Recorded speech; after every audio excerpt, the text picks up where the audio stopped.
జన్మకి పెట్టుబడి. మనందరికీ పునర్జన్మ పూర్వజన్మల మీద నమ్మకం ఉంది కదా, మనమేం నాస్తికులం కాదు. తెలుగులో ఒక మాట ఉంది, గమనించండి. ఆయనకేమిటమ్మా పెట్టి పుట్టాడు, ఏమిటి పెట్టడం, ఏమిటి పుట్టడం. పెట్టి పుట్టాడంటే పూర్వజన్మలో పెట్టి ఇప్పుడు పుట్టాడు, అది విషయం ఇక్కడ. పూర్వజన్మలో పెట్టాడు, ఇప్పుడు పుట్టాడు. ఆయనకేమమ్మా పెట్టి పుట్టాడు. పోనీ అది పెట్టామో లేదో మనకి ఇప్పుడైనా పెడితే వచ్చే జన్మైనా బాగుంటుంది. పైగా ఆ 4వ వంతు దాన ధర్మాలు చేయడం వల్ల నీకు కలిగే సంతృప్తి ఈ 50,000 అనుభవించడం ద్వారా కానీ, ఈ 25,000 దాచడం ద్వారా కానీ కలగదు. ఇతరులకు ఇచ్చిందే మనకి ఎప్పుడైనా సంతృప్తి కలిగిస్తుంది. ఇచ్చుటలో ఉన్న హాయి వేరే ఎచ్చటనో లేనే లేదు, ఈ పాత సినిమాలో పాట. ఎప్పుడైనా మనం ఏం చేసాం, అన్నీ పాపాలే చేసాం అనిపిస్తుంది. లేదు లేదు, నేను దాన ధర్మాలు చేశాను, కొందరిని ఆదుకున్నాను అని ఒక భావన కలిగితే హాయిగా ఉంటాం కదండి, ఆయుర్దాయం పెరుగుతుంది. అటువంటి జంగమారాధన, భక్తుల ఆరాధన ఎలా చేసేవాడు? సన్నుత జంగమాగమము స్వాతి జలంబులు.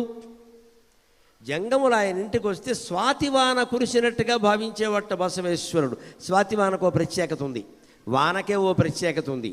స్వాతి వానకి మరింత ప్రత్యేకత. స్వాతి నక్షత్రం ఉన్న రోజున కనుక వాన కురిస్తే, ఆ వాన చినుకులు పొరపాటున ఏదైనా నది మీద పడితే, ఆ నదిలో కానీ సముద్రంలో కానీ అడుగున ఏమైనా ఆల్చిప్పలు ఉంటే, అందులో కొన్ని ఆల్చిప్పలు బయటకు వస్తే, అవి తెరుచుకుంటే, ఈ స్వాతి నక్షత్రం నాడు కురిసిన వాన చినుకు ఆ ఆల్చిప్పలో పడితే అది వెంటనే మూసుకుంటుంది, కిందకి వెళ్ళిపోతుంది, ముత్యమై బయటకు వస్తుందండి. అది చరిత్ర, అది చరిత్ర.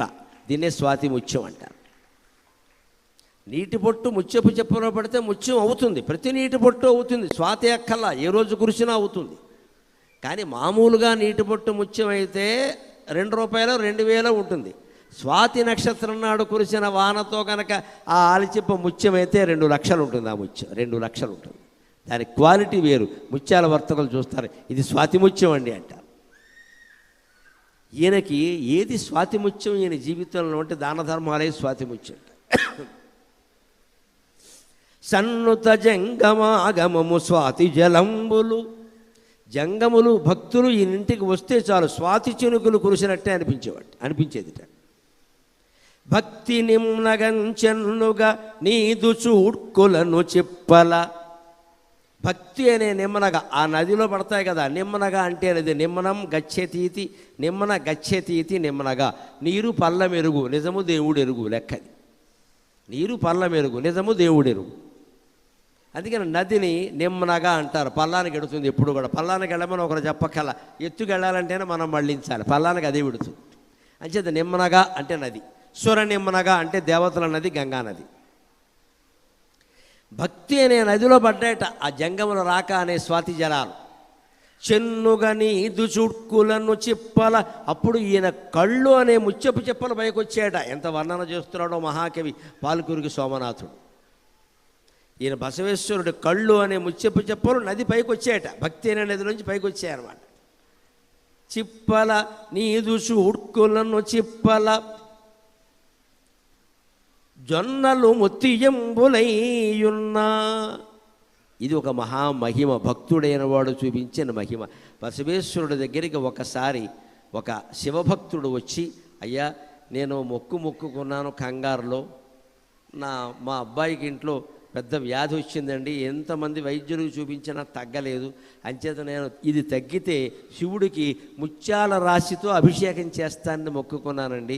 ఏదో ఆవేశంలో అనేశాను, మా ఆవిడ కంగారు పడుతుంటే చూడలేక మొక్కేశాను. నా దగ్గర ముత్యాలు ఎక్కడ ఉన్నాయండి, ధాన్యం గింజలు కూడా లేవు.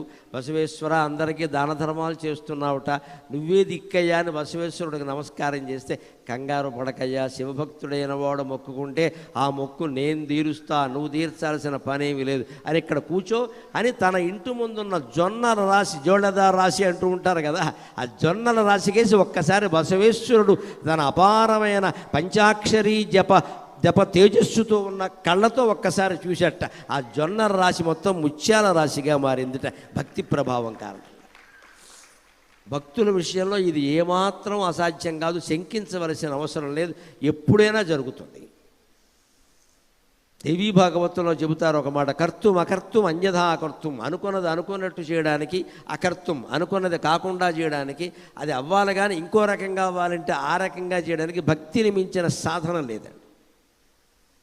అందుకే నేను ఒక్కసారి కంగారు పడకయ్యా, నా దగ్గర ఉన్నవి జొన్నలే, మరి జొన్నలతో కాదు కదా నువ్వు మొక్కుకున్నది, ముత్యాలతో కదా అని జొన్నల రాశికేసి చూసేట్టు ఒక్కసారి. జొన్నలు ముత్తియంబులయ్యున్న ఒకయ్య ముగ్గు నిజమోన్నతి, ఒకయ్య ముగ్గు నిజమోన్నతి నిల్పిన ధన్యు నిన్ను. అటువంటి ఒక భక్తుని యొక్క శివుడికి ముగ్గుతో, ముత్యాల ముగ్గుతో నేను పూజ చేస్తా, అభిషేకం చేస్తా అని ఒక భక్తుని మొక్కు చెల్లించిన నిన్ను శశ్వన్నుతులన్ భజింతు బసవా బసవా బసవా వృషాధిపా. శశ్వన్నుతులు, ఇది బాట బాగా గుర్తుపెట్టుకోవాలి. భగవన్నుతికి సమయం లేదు. శశ్వత్ అంటే శాశ్వతంగా, శశ్వత్ అనే మాట నుంచే శాశ్వతం అనే మాట వచ్చింది. ఎప్పుడూ భగవంతుడు నుతించవలసిందే. ఒక్క ఉపాయం చెబుతానండి. మనలో చాలామందికి నిద్ర పట్టని జబ్బు ఉంది. అది జబ్బు అనద్దు, పోనీ ఇబ్బంది అందాం, ఉంది, చాలామందికి ఉంది. ఈ కాలంలో చాలామందికి నిద్ర పట్టట్లేదు. 2 జబ్బులు బాగా ఉన్నాయి. ఒకటి తిన్నది అరగడం లేదు, రెండోది పడుకుంటే నిద్ర పట్టట్ల. ఈ రెండే. పైగా ఈ జబ్బులు 2 బాగా డబ్బున్న వాళ్ళకే ఉంటాయి, డబ్బు లేని పడుకుంటాం. వాడు ఏది ఉంటే తినేస్తాడు, వెంటనే పడుకుంటాడు, మళ్ళీ పనికి వెళ్ళాలి పొద్దున్న. బాగా డబ్బులు ఉన్నవాడికి నిద్ర పట్టదు. ఎందుకంటే ఈ డబ్బులన్నీ ఏం చేసుకోవాలి, ఎవరన్నా పట్టుకుపోతారేమో, గవర్నమెంట్ వాళ్ళు చూస్తే ట్యాక్స్ కట్టమంటారేమో, లేకపోతే కొడుకో కోళ్ళో కూతురో అల్లుడో చూస్తే వాళ్ళు ఏదో అడుగుతారేమో, వాళ్ళ మీద అనుమానమే. పూర్వం రోజుల్లో అయితే ఆ రోజుల్లో ఒక 100 ఏళ్ల క్రితం ఎవరన్నా ₹1,00,00,000 సంపాదించారనుకోండి, ఆ సంపాదించడమే అబ్బురం. పైన ఓ జెండా పెట్టేవారండి. కోటికి పడగెత్తడం అంటే అదే తెలుగులో జాతీయ. పడగ అంటే జెండా, పాము పడగ కాదు. పడగ అంటే జెండా, తెలుగులో పడగ అంటే జెండా. ఆయన ఇంటి మీద సిమెంటుతో ఓ జెండా చేయించేవాడు, స్తంభం అలాగా. నేను కోటీశ్వరుణ్ణి చెప్పుకునేవాడు హాయిగా.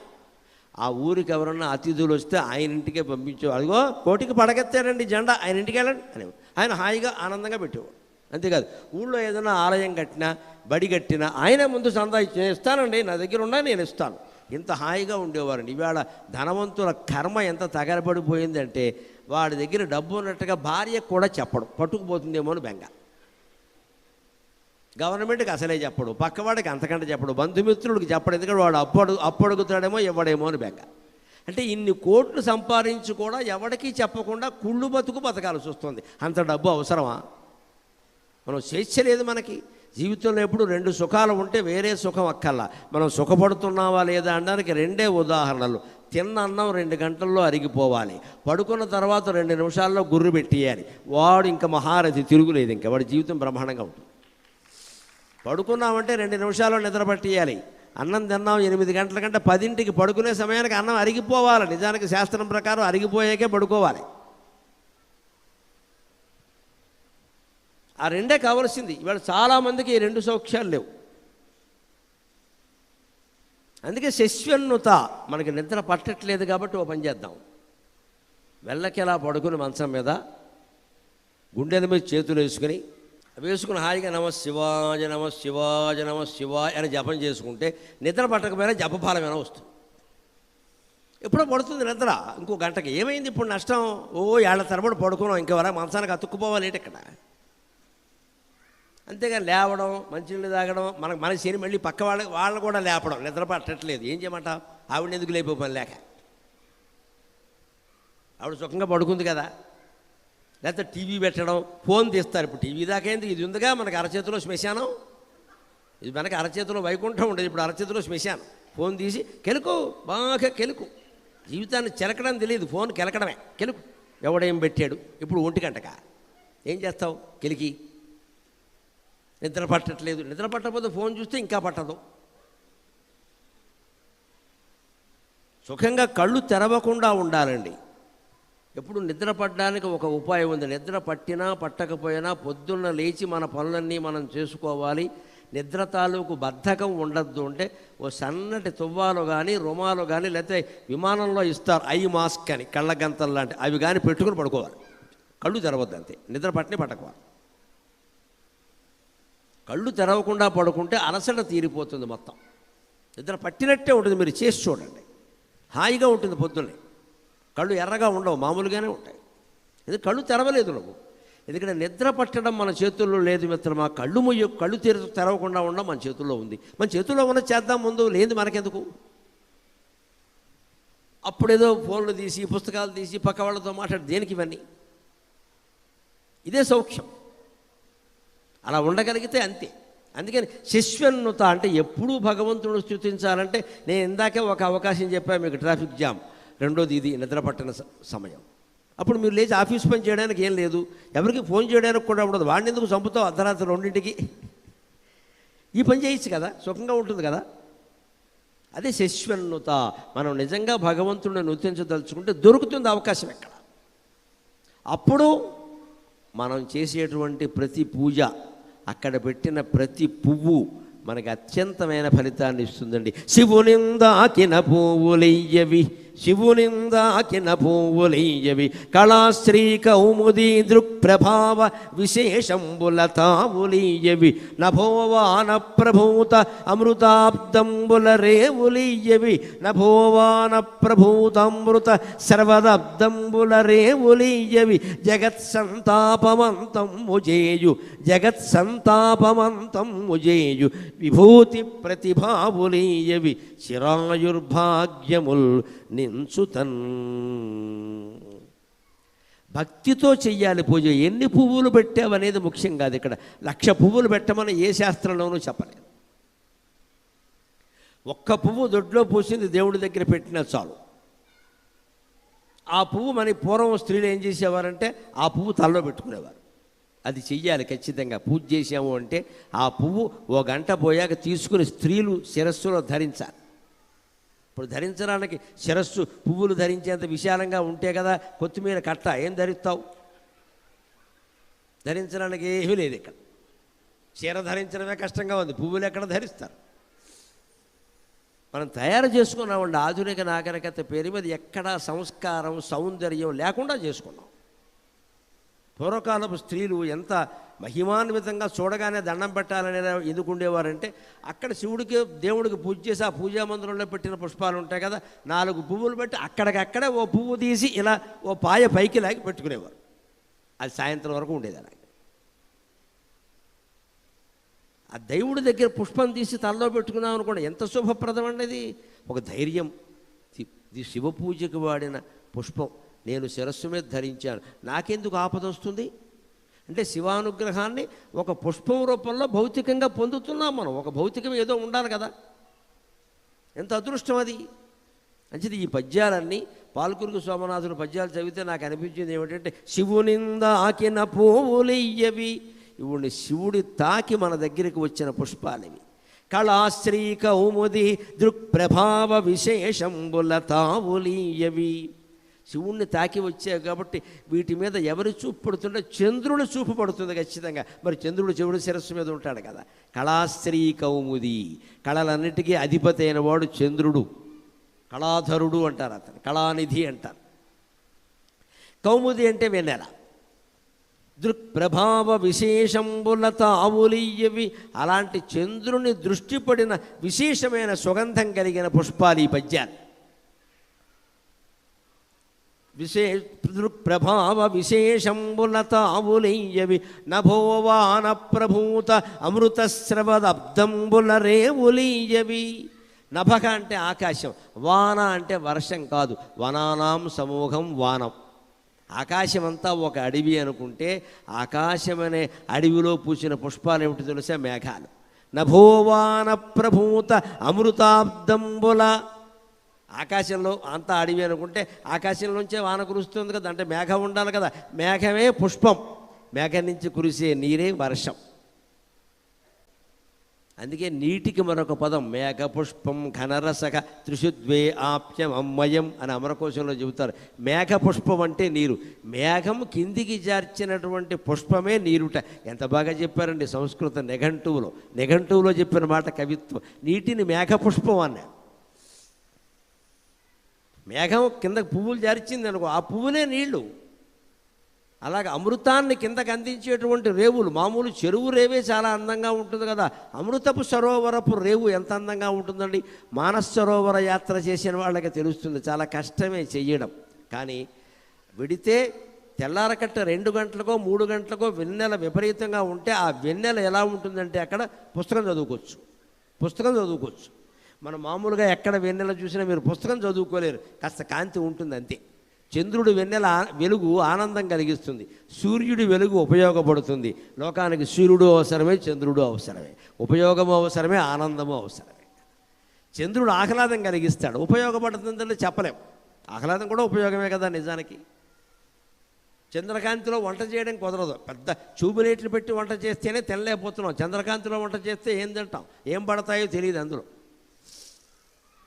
వంట చేయడానికి ఉపయోగపడదు, పుస్తకం చదవడానికి ఉపయోగపడదు. కానీ అసలు మొత్తం సినిమాల్లో కానీ కావ్యాల్లో కానీ చంద్రుడి మీద వచ్చినన్ని పద్యాలు, చంద్రుడి మీద వచ్చినన్ని పాటలు మరి ఎవరి మీద రాలేదు. రావు ఈ చందమామ దగ్గర నుంచి. అంచేత మామూలు చెరువే అయితే ఆ వాన కురిసినప్పుడు ఉండే అమృతాబ్దాల అమృత సరోవరం, మానస సరోవరపు రేవు లాంటిది కదా శివభక్తి. జగత్ సంతాపమంతం ముజేయు విభూతి ప్రతిభావులీయవి. జగత్తులో ఉండే మొత్తం సంతాపం అంతటినీ శివపరమైన విభూతి అంతం చేస్తుందండి. విభూతి అంత గొప్పది. ఇప్పటికీ శైవ కుటుంబాలలో ఆడ మగ భేదం లేకుండా విభూతి ధరిస్తారు. వీరశైవులు, శైవులు, శివభక్తులు ఆడ మగ తేడా ఉండదు, అందరూ విభూతి ధరిస్తారు. విభూతి సంతాపాన్ని ఎలా అంతం చేస్తుందో తెలుసా? మన సంస్కృతి గొప్పతనం. విభూతి పెట్టుకుంటూ చెప్పుకునే శ్లోకం తెలుసుకుంటే తెలుస్తుంది. త్రయంబకం యజామహే సుగంధిం పుష్టివర్ధనం ఉర్వారుకమివ బంధనాత్ మృత్యోర్ముక్షీయమామృతాత్. వైదిక ఋషి ఎంత గొప్పవాడంటే ఆయన విభూతి పెట్టుకుంటుంటే అనుభూతి కలిగి శ్లోకం చెప్పాడు. విభూతి ఎంత జాగ్రత్తగా పెట్టుకున్నా సరే కొన్ని రేణువులు నేల మీద రాలుతాయి, రాలకుండా పెట్టుకోవడం కష్టం. ఇలా అంటుంటేనే రాలిపోతాయి. జీవితంలో కూడా అంతే, కొన్ని బంధాలు రాలిపోతాయి, మనం ఏం చెయ్యలేం. నువ్వు దేన్ని రాలగొట్టక పని కట్టుకుని అవి రాలిపోతాయి. రాలిపోయే బంధాన్ని రాలిపోని పట్టుకుని కూర్చోవలసిన పనేం లేదు, ఉన్నవాటిని కాపాడుకోవచ్చు. విభూతి పెట్టుకుంటే విభూతి మిగిలింది, కొన్ని రేణువులు రాలిపోలేదా, కింద పడిన దాన్ని మళ్ళీ ఎవడో విభూతి పెట్టుకోడండి, ఇంకా వదిలేస్తాడు ఆ విషయం. రాలిపోయిన బంధాలు, పోయిన సొమ్ములు, పోయిన పదవులు, పోయిన పీఠాలు అన్నీ వదిలేయి, ఇక అయిపోయింది అది.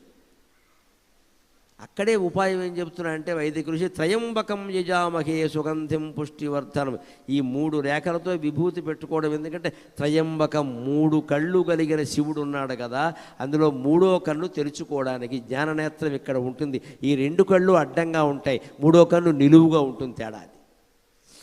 అందుకే మీరు తెలుగు భాష గమనించండి గొప్పతనం. ఈ అడ్డకళ్ళతో మనం ప్రపంచాన్ని చూడబట్టి అన్నీ అడ్డగోలుగా కనిపిస్తున్నాయి మనకి. నిలువు కన్ను తెలుసుకునే వరకు మన బతుకులు ఇంతే.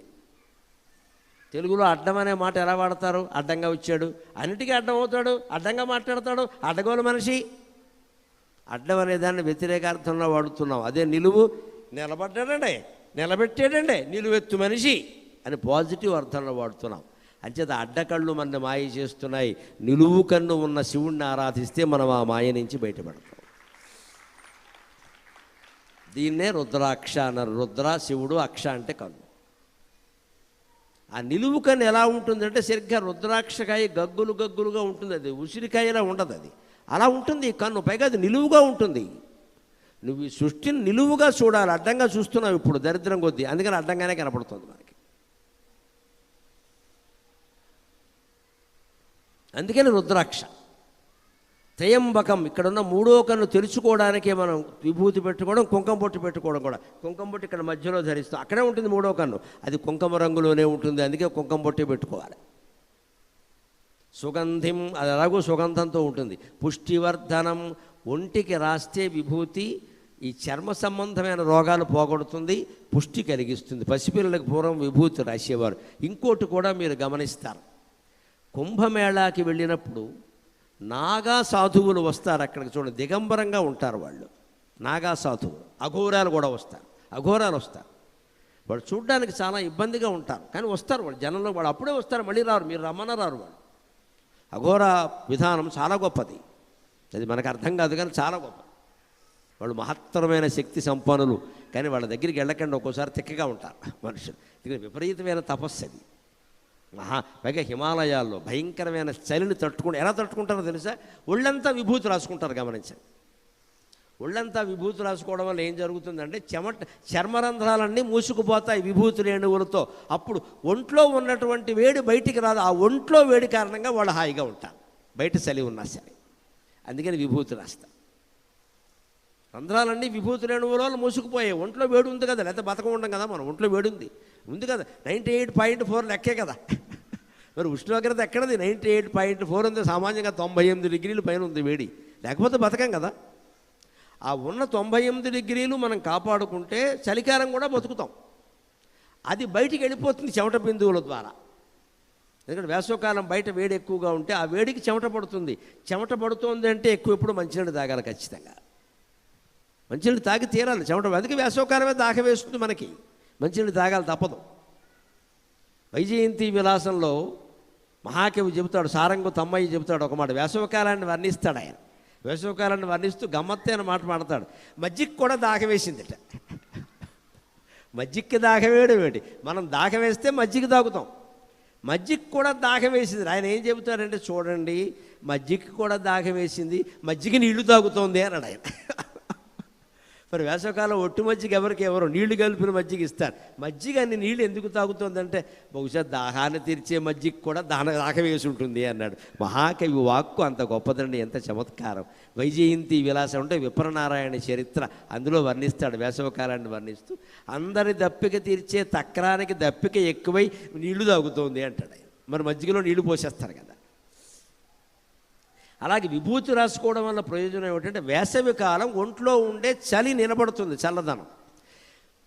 చలికాలం ఒంట్లో ఉండే వేడి నిలబడుతుంది. మొత్తం మీద ఒంట్లో వేడి బయటికి వెళ్లకుండా ఉంటే, ఒంట్లో ఉండే చల్లదనం కూడా బయటికి వెళ్లకుండా ఉంటే ఎప్పుడూ బతికే ఉంటాం. అందుకే అఘోరాలు విపరీతంగా విభూతి రాసుకుంటారు. మొహానికి అంతా రాస్తారు, జుట్టు మీద రాస్తారు, ఒళ్ళంతా రాస్తారు. ఒంటి మీద నూలు పోగు కూడా ఉండదు, అయినా బతుకుతారు, హాయిగా ఉంటారు. మనం ఆ ప్రాంతానికి వెళితే 100 రెగ్జిల్ని కప్పినా సరే మనకి చలేసేస్తూ ఉంటుంది. ఇక మనకి విభూతి ప్రభావం తెలియదు, వాళ్ళకి తెలుసు. విభూతి ప్రతిభావులయ్యవి. శివుడు అందుకే చూడండి, మనకి పురాణ ఘట్టాల్లో పౌరాణికుల బ్రహ్మదేవుడు నిండా బట్టలు కట్టుకుంటాడు. విష్ణుమూర్తి సరే పీతాంబరుడు సమస్తాభరణాలు ఉంటాయి. శివుడు ఇంచుమించు దిగంబరాయ విద్మహే యక్షస్వరూపాయ దిగంబరాయ.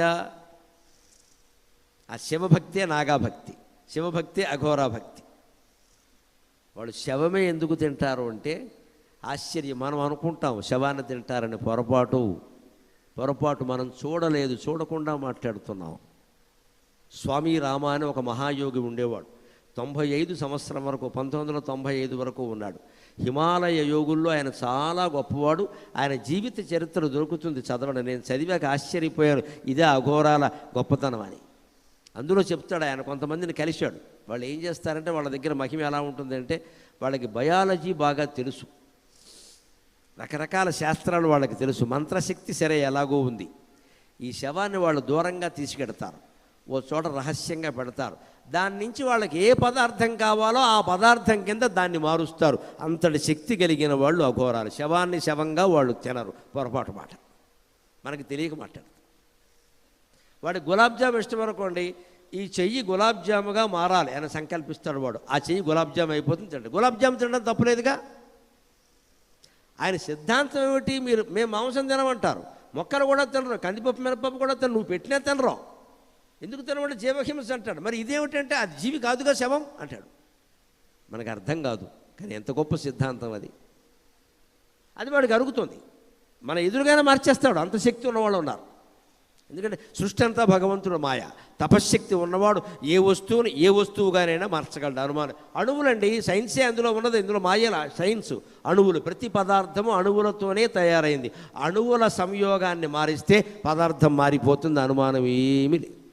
పూర్వకాలం మంత్రశక్తి ద్వారా దాన్ని సాధించారు. ఇప్పుడు తంత్రశక్తి ద్వారా, యంత్రశక్తి ద్వారా సాధిస్తున్నారు. ఒక బంగారపు ఆభరణం ఉంది ఉదాహరణకి.